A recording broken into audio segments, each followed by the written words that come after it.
মনে বড় আশা ছিল যাব মদিনায়।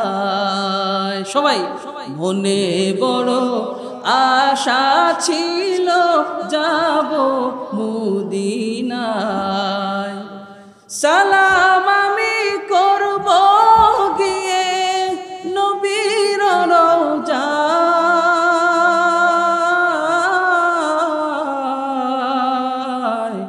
মনে বড় আশা ছিল যাব মদিনায়। মনে বড় আশা ছিল যাব মদিনায়। নবীজি বলেন, মান আহাব্বা সুন্নতি ফাকাদ আহাব্বানি ওয়া মান আহাব্বানি কানা মাই ফিল জান্নাহ। যে ব্যক্তি আমি নবীর সুন্নতকে ভালোবাসবে সে যেন আমি নবীকে ভালোবাসলো, আর যে ব্যক্তি আমি নবীকে ভালোবাসলো সে ব্যক্তি আমি নবীর সাথে জান্নাতে যাবে। সুবহানাল্লাহ। এই জন্য নবীর প্রতি ভালোবাসা, নবীজির সুন্নত আমাদের জীবনে বাস্তবায়ন করার দরকার আছে কি নাই? মুহতারাম হাজিরিন, আল্লাহ তাআলার নবী বিশ্ব নবী সাল্লাল্লাহু আলাইহি ওয়াসাল্লামকে সাহাবায়ে কেরাম কেমন করে ভালোবাসেন। একজন কুরাইশ নেতা হুদায়বিয়ার সন্ধির সময় মুসলমানদের সাথে সন্ধি করতে গেছে। ওখানে নবীজির দরবারে যখন গেছে, উরওয়া ইবনে মাসউদ সাকাফি নবীজির দরবারে সন্ধি করতে যাওয়ার পরে ওখান থেকে যখন ফিরে আসছে, ফিরে আসার পরে নিজেদের কুরাইশ ভাইদের কাছে বলতে লাগলো, হে কুরাইশের ভাইরা শুনো, আমি দুনিয়ার বহু বড় বড় রাজা বাদশার দরবারে গিয়েছি, কিন্তু কোথাও তাদের সরদারকে, কোথাও তাদের নেতাকে এতটা ভালোবাসতে দেখি নাই, এতটা সম্মান করতে দেখি নাই, যতটা সম্মান আর যতটা ভক্তি ভালোবাসা মুহাম্মদকে করে দুনিয়ার কোনো রাজা বাদশাকে এতটা ভক্তি করে না। উরওয়া ইবনে মাসউদ সাকাফি বলেন, মুহাম্মদ যখন কোনো কাজের আদেশ করে তার সাথী সঙ্গীদেরকে ওই কাজটা করার জন্য তার সাহাবায়ে কেরাম প্রতিযোগিতা লাগায়া দেয়, কার আগে নবী মুহাম্মাদের আদেশ পালন করতে পারবে। সুবহানাল্লাহ। বিশ্বনবী সাল্লাল্লাহু আলাইহি ওয়াসাল্লাম যখন সাহাবায়ে কেরামদের সামনে কথা বলেন, সাহাবায়ে কেরাম এমন নিশ্চুপ হয়ে যান, কোনো আওয়াজ নাই, কোনো কথা নাই। এমন ভাবে সাহাবায়ে কেরাম নবীজির কথা শুনেন। নবীজি যখন পানি দ্বারা ওযু বানায়, বিশ্বনবী সাল্লাল্লাহু আলাইহি ওয়াসাল্লামের এই বরকতময় পানি নেওয়ার জন্য সাহাবায়ে কেরাম প্রতিযোগিতা লাগায়া দেয়। সুবহানাল্লাহ। একবার বিশ্বনবী সাল্লাল্লাহু আলাইহি ওয়াসাল্লাম শরীর মুবারকের মধ্যে সিংহা লাগাইলেন। সিংহা লাগানোর পরে এক সাহাবীকে এই সিংহা লাগানোর পরে যে রক্তটা বের হয়েছে, এই রক্তটা দিয়া এক সাহাবীকে দিলেন, যাও এই রক্তটাকে দূরে কোথাও দাফন করে আসো। বিশ্বনবীর সেই রক্তকে নিয়ে ওই সাহাবী কিছু দূর অগ্রসর হয়ে যাওয়ার পরে নবীজির সেই সিংহা লাগানোর রক্তগুলো নিজে পান করে ফেলেছে। সুবহানাল্লাহ। বিশ্বনবীর কাছে যখন আসছে, ও সাহাবী, আমার রক্তটাকে তুমি কি পুঁতে রেখে আসছো? তখন ওই সাহাবী বিশ্বনবী সাল্লাল্লাহু আলাইহি ওয়াসাল্লামকে বললেন, ইয়া রাসূলুল্লাহ, ইয়া হাবিবাল্লাহ, আমি আপনার রক্ত মুবারকগুলো, আমি আপনার রক্তগুলোকে আমি পান করে ফেলেছি। সুবহানাল্লাহ। নবীজি তখন বললেন, লান তামাসসাকান নার, ও আমার সাহাবী, যে রক্ত, আমার যে রক্ত যে শরীরের মধ্যে প্রবেশ করেছে, ওই শরীর কখনো জাহান্নামের আগুন স্পর্শ করবে না। সুবহানাল্লাহ। বিশ্বনবীকে সাহাবায়ে কেরাম কতটা ভালোবাসতেন, আমার আপনার নবীকে সাহাবায়ে কেরাম কি পরিমাণে ভালোবাসতেন। নবীজির একটা মাত্র ইশারায় সাহাবায়ে কেরাম তাদের নিজের জীবনকে বিলিয়ে দেওয়ার জন্য প্রস্তুত হয়ে যাইতেন। উহুদের ময়দানে যখন কাফের বেঈমানদের অতর্কিত হামলার মধ্যে বিশ্বনবী সাল্লাল্লাহু আলাইহি ওয়াসাল্লাম পড়ে গেলেন, বিশ্বনবী সাল্লাল্লাহু আলাইহি ওয়াসাল্লামের সামনে বিশ্বনবীর একজন সাহাবী নবীজির সামনে ঢাল স্বরূপ দাঁড়ায় গেছে, যাতে কাফের মুশরিকদের কোন তীরের আঘাত বিশ্বনবী সাল্লাল্লাহু আলাইহি ওয়াসাল্লামের গায়ে আঘাত না করতে পারে, না লাগতে না পারে। দেখেন সাহাবায়ে কেরাম কতটা সতর্কতা অবলম্বন করেছেন, যেখানে কাফের বেঈমানেরা আমার আপনার নবী কলিজার টুকরা নবীকে লক্ষ্য করে তীরগুলো নিক্ষেপ করতেছে, ওই সময় নবীজির সামনে ঢাল হয়ে দাঁড়িয়েছেন, এমন আদব বজায় রেখেছেন ওই সময় পর্যন্ত সাহাবী নবীজির দিকে পিঠ দিয়ে দাঁড়ায় নাই। সুবহানাল্লাহ। পিঠটাকে কাফের বেঈমানদের দিকে দিয়া বিশ্বনবীর দিকে নিজের বুকটা দিয়া সমস্ত তীরগুলো কাফের বেঈমানদের সমস্ত তীরগুলো নিজের পিঠের মধ্যে ধারণ করতেছে। সুবহানাল্লাহ। এই তো ছিল সাহাবায়ে কেরামের ভালোবাসা। কিতাবের মধ্যে পাওয়া যায় ওই যুদ্ধের মধ্যে উহুদের প্রান্তরে মুসলমানদের ৭০ জন সাহাবায়ে কেরাম শাহাদাত বরণ করেছেন। কয়জন? ৭০ জন সাহাবায়ে কেরাম ওই মজমার ওই যুদ্ধের মধ্যে শাহাদাত বরণ করেছে। বিশ্বনবীর জন্য কেমন ফিদা ছিলেন, নিজের জীবনকে উৎসর্গ করে দিয়েছেন। নবীজি বলছেন মালের প্রয়োজন, নবীজির সামনে মালাই না উপস্থিত করে ফেলছে। যুদ্ধে যাওয়ার প্রয়োজন, কার কি প্রয়োজন আছে সব প্রয়োজনকে পিছনে ফেলে বিশ্বনবীর ডাকে সাড়া দিয়ে যুদ্ধে অংশগ্রহণ করতেন। সুবহানাল্লাহ। ওই নবী বিশ্বনবী সাল্লাল্লাহু আলাইহি ওয়াসাল্লাম তার সুন্নতের অনুকরণ যদি আমরা না করি, তাহলে বিশ্বনবী সাল্লাল্লাহু আলাইহি ওয়াসাল্লামের শাফাআত আমাদের নসিব হবে না। এই জন্য নবীজির ভালোবাসা আমাদের অন্তরে থাকার দরকার আছে কি নাই? মদিনায় কি যাইতে চান? মদিনায় যাইতে মন চায় না? নবীজিকে আমরা দেখতে পাই নাই, কিন্তু নবীজির প্রতি ভালোবাসা আমাদের দিলের মধ্যে অনেক পরিমাণে আছে কি নাই? মনে বড় আশা ছিল যাব মদিনায়।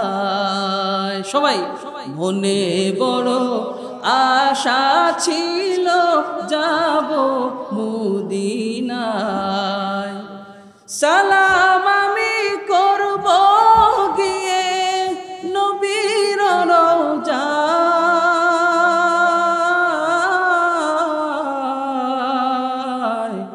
মনে বড় আশা ছিল যাব মদিনায়,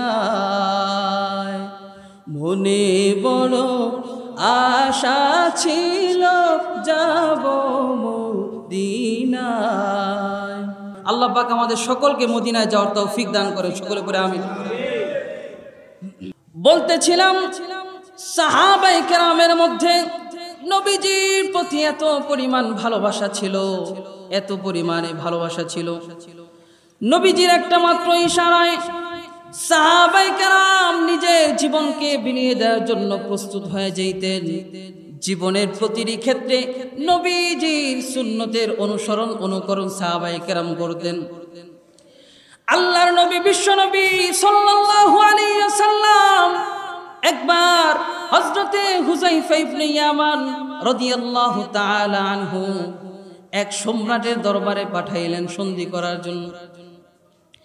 এক সম্রাটের আমন্ত্রণে পাঠাইলেন।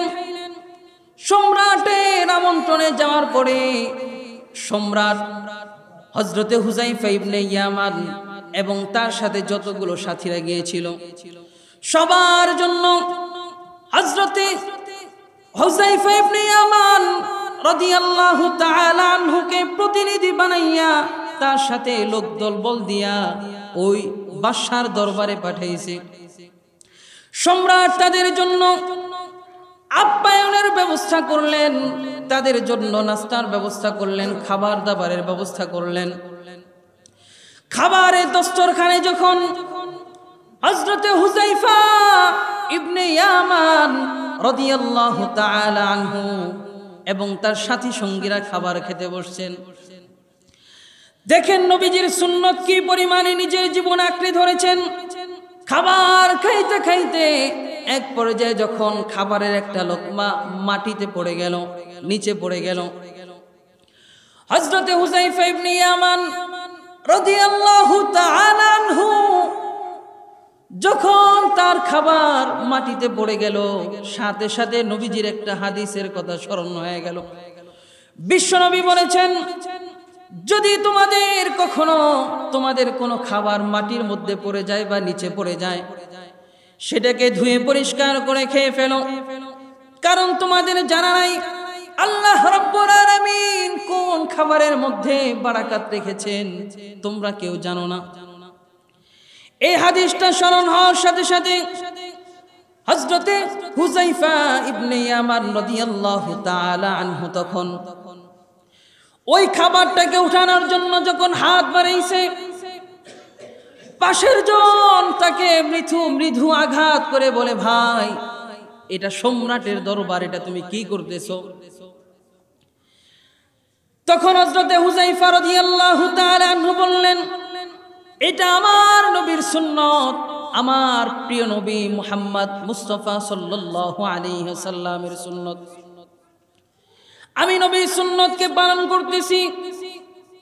তখন তার পাশের যে লোকটা বসা ছিল তাকে বলতেছে, ভাই এটা হচ্ছে সম্রাটের দরবার, অন্তত আজকের জন্য হলেও তোমার নবীর সুন্নতটাকে আজকে তরক করো, কারণ তুমি যদি এই পড়ে যাওয়া খাবারগুলোকে উঠাইয়া খাও তাহলে লোকেরা তোমাকে ধর্মান্ধ বলবে, লোকেরা তোমাকে অসামাজিক বলবে। ও হুযায়ফা, অন্তত আজকের জন্য হলেও এই সুন্নতটাকে তুমি ছেড়ে দাও, এই পড়ে যাওয়া খাবারকে অন্তত আজকের জন্য উঠায় খাও না। দেখেন নবীর সুন্নতের কেমন দাম, নবীর সুন্নতের প্রতি কেমন দরদ। হযরতে হুযায়ফা ইবনে ইয়ামান রাদিয়াল্লাহু তাআলা আনহু তখন যে জবাবটা দিয়েছিলেন, ইতিহাসের পাতায় স্বর্ণাক্ষরে লিখে রাখার মতো হযরতে হুযায়ফা ইবনে ইয়ামান রাদিয়াল্লাহু তাআলা আনহু তখন বলেছিলেন, আতরুকু সুন্নাত হাবিবি সাল্লাল্লাহু আলাইহি ওয়াসাল্লাম লিহাউলাইল হুমাকা। হযরতে হুযায়ফা ইবনে ইয়ামান রাদিয়াল্লাহু তাআলা আনহু তখন ওই সাহাবীকে জবাব দিলেন, শুনো, আতরুকু সুন্নাত হাবিবি সাল্লাল্লাহু আলাইহি ওয়াসাল্লাম। হায় হায়, এই সমস্ত আহাম্মকদের কারণে আতরুকু সুন্নাত হাবিবি সাল্লাল্লাহু আলাইহি ওয়াসাল্লাম লিহাউলাইল হুমাকা। আমি কে সমস্ত আহাম্মকদের কারণে আমি আমার মাহবুব সাল্লাল্লাহু আলাইহি ওয়াসাল্লামের সুন্নতকে তরক করতে পারি? বলে, না না, কশিন কালেও সম্ভব না, আমি আমার নবীর সুন্নতকে তরক করতে পারি না। সুবহানাল্লাহ। আজকে আমরা নবীর সুন্নতকে তরক করি কি কারণে? নবীর সুন্নত যদি পালন করি তাহলে লোকেরা আমাকে কি বলবে? আমি যদি নামাজ পড়ি, আমি যদি দাড়ি রাখি, তাহলে আমার বন্ধু বান্ধবরা আমার থেকে দূরে সরে যাবে। আমি যদি দাড়ি রাখি, আমি যদি একজন নবীর সুন্নতের খাঁটি আশেক হই, নবীর সুন্নতকে নিজের জীবনে বাস্তবায়ন করি, আমার বিবি আমাকে পছন্দ করবে না, আমার বন্ধু বান্ধব আমাকে পছন্দ করবে না। তখন প্রকৃত ইমানদার, প্রকৃত খাঁটি আশেকের উচিত হলো ওই সমস্ত বউদের থেকে নিজেকে দূরে রাখা, ওই সমস্ত বন্ধুদেরকে দূরে সরে ফেলা। কারণ এই বন্ধু তোমাকে জান্নাতে যাইতে দিতে চায় না, তোমাকে জাহান্নামে নিয়ে যেতে চায়, ঠিক কিনা বলেন? যেই স্ত্রী আপনি নবীর সুন্নত পালন করলে আপনার প্রতি বিরক্ত হয়, আপনাকে দেখতে পায় না, সে প্রকৃতপক্ষে আপনার মঙ্গলকামী কখনো হতে পারে না। কারণ যদি নবীর সুন্নত কোনো বান্দা পালন না করে, নবীজি বলেন মান আতাআনি দাখালাল জান্নাতা ওয়া মান আসানি ফাকাদ আবা। বিশ্বনবী বলেন, যে ব্যক্তি আমি নবীর সুন্নতের অনুকরণ করবে সে জান্নাতে চলে যাবে। সুবহানাল্লাহ। ওয়া মান আসানি ফাকাদ আবা। আর যে ব্যক্তি আমি নবীর সুন্নতকে অবজ্ঞা করবে, আমি নবীর সুন্নতকে পালন করবে না, সে ব্যক্তি কোথায় যাবে? জাহান্নামে যাবে। মুহতারাম হাজিরিন, এই জন্য নিজের জীবনের প্রতিটি ক্ষেত্রে নবীজির সুন্নতকে বাস্তবায়ন করতে হবে। নবীজির জন্য নিজের জীবনকে উৎসর্গ করে দিতে হবে। জীবনে যত বাধাই আসুক সব বাধাকে অপেক্ষা করে নবীর সুন্নতকে প্রাধান্য দিতে হবে। মুহতারাম হাজিরিন, নবীকে এমন ভালোবাসতে হবে দুনিয়ার সমস্ত মানুষ থেকে, আপনার ব্যবসা বাণিজ্য থেকে, আপনার সন্তান সন্ততি থেকে, আপনার স্ত্রী থেকে, আপনার মা বাবা থেকে, আপনার ব্যবসা বাণিজ্য থেকে, আবাদ ফসল সব কিছুর চাইতে বিশ্বনবীকে বেশি ভালোবাসতে হবে। অন্যথায় কোনো মানুষ প্রকৃত ইমানদার হতে পারবে না, ঠিক কিনা বলেন? মুহতারাম হাজিরিন, এই জন্য যখন আমার নবীর ইজ্জতের উপর আঘাত আসবে, আমার নবীকে নিয়ে কটূক্তি করা হবে, আমার নবীর ইজ্জত হানি হয়, আমার নবী বেইজ্জতি হয়, এমন কোন কর্মকাণ্ড যখন দেখব, সাহাবায়ে কেরাম যেমন নবীর ইজ্জত হেফাজতের জন্য নিজের জীবনকে বিলিয়ে দিয়েছেন, সংগ্রাম করেছেন, নবীর ভালোবাসা যদি আমাদের দিলের মধ্যে থাকে তাহলে নবীজির জন্য আমাদেরকেও নবীর ইজ্জত হেফাজতের জন্য রাজপথে নামতে হবে কিনা? মুহতারাম হাজিরিন, বিশ্বনবী সাল্লাল্লাহু আলাইহি ওয়াসাল্লামকে সাহাবায়ে কেরাম এতটাই ভালোবাসতেন যে নবীজির ইন্তিকালের খবর যখন মদিনার মধ্যে ছড়ে গেল, বিশ্বনবী সাল্লাল্লাহু আলাইহি ওয়াসাল্লাম দুনিয়ার মধ্যে নাই, ইবলিস শয়তান গুজব ছড়িয়ে দিল নবী মুহাম্মদ নাই, নবী মুহাম্মদ নিহত হয়ে গেছে। তখন সাহাবায়ে কেরামদের মধ্যে কেমন অস্থিরতা কাজ করছিল। মহিলা এক আনসারী সাহাবী যখন নবীজির ইন্তেকালের গুজবটা শুনেছেন, তখন মহিলা আনসারী সাহাবী নবীজিকে দেখার জন্য মদিনার দিকে, মদিনা থেকে উহুদের প্রান্তরের দিকে ছুটে চলেছেন। রাস্তার মধ্যে যার সাথেই দেখা হয় তাকে জিজ্ঞেস করে, বলো আমার নবী কোন হালাতের মধ্যে আছে, আমার নবী কি জীবিত আছে নাকি নিহত হয়েছে, আমাকে একটু জানাইয়া দাও। নবীজির ওই মহিলা আশিকা, তাকে জানিয়ে দেওয়া হলো তোমার বাবা উহুদের ময়দানে শহীদ হয়েছে। তিনি পড়লেন ইন্না লিল্লাহ। তিনি কোনো ভ্রুক্ষেপই করলেন না, সামনের দিকে অগ্রসর হলেন। লোকদেরকে জিজ্ঞেস করে বলেন আমার নবীর কি হালাত। লোকেরা সংবাদ দেয় তোমার স্বামী শাহাদাত বরণ করেছে। তিনি পড়েন ইন্না লিল্লাহ। আরো লোকদেরকে জিজ্ঞেস করে বলেন আমার নবীর কি হালাত। ওই মহিলাকে জানানো হয় তোমার ভাই উহুদের ময়দানে শহীদ হয়েছে। তখন তিনি পড়েন ইন্না লিল্লাহ। তিনি বলতেছেন বলেন আমার নবীর কি হালাত। মুহতারাম হাজিরিন, নবীকে কেমন ভালোবাসতেন, নবীজির প্রতি কেমন ভালোবাসা ছিল। নবীজিকে একজন লোক ইশারা করে দেখিয়ে বলল, ওই তো দেখা যায় নবী মুহাম্মদ সাল্লাল্লাহু আলাইহি ওয়াসাল্লাম।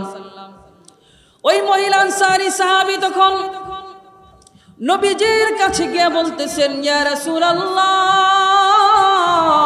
ইয়া হাবিবাল্লাহ, আপনি নবী জীবিত আছেন, আমার বাবা ইন্তেকাল করেছে, আমার স্বামী শাহাদাত বরণ করেছে, আমার ভাই শাহাদাত বরণ করেছে, আমার কোনো আফসোস নাই, দুঃখ নাই। ও নবী, আপনি জীবিত আছেন, আপনি সুস্থ আছেন, আমার দিলের মধ্যে আর কোনো কষ্ট নাই। আমার পিতা মাতা, আমার বাবা, আমার স্বামী, আমার ভাই সব কিছু আপনার জন্য উৎসর্গিত হোক। সুবহানাল্লাহ। নিজের স্বামী মারা গেছে, কোনো কষ্ট নাই। নিজের বাবা মারা গেছে, কোনো কষ্ট নাই। নিজের ভাই মারা গেছে, কোনো কষ্ট নাই। তার কষ্ট হইল, তার পেরেশানি হইল, আমার নবীর নিয়ে কোনো সমস্যা হয়ে গেল, আমার নবী নিহত হয়ে গেল।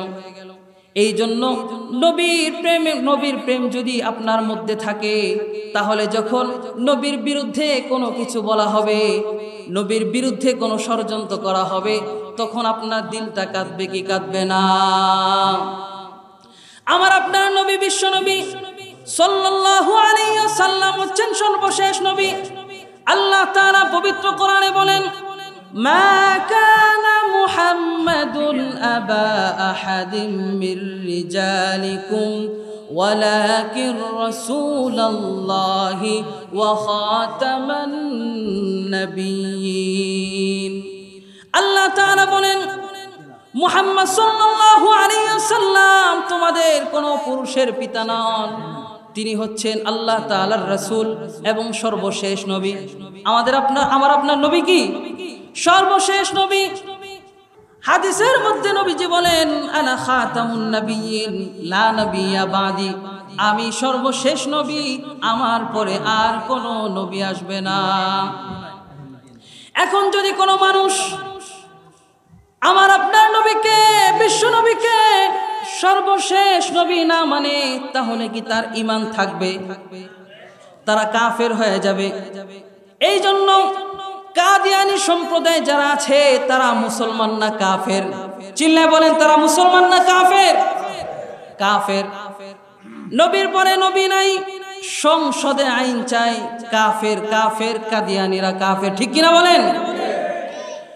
নবীজির ভালোবাসা যদি থাকে, নবীর ইজ্জত হেফাজতের জন্য, নবীজির খাতমে নবুয়ত সংরক্ষণের জন্য, হেফাজতের জন্য যদি আন্দোলনের প্রয়োজন হয়, যদি রক্ত দেওয়ার প্রয়োজন হয়, যদি জীবন দেওয়ার প্রয়োজন হয়, আমরা কারা কারা প্রস্তুত আছি? দুটি হাত তুলে দেখাইয়া দেন।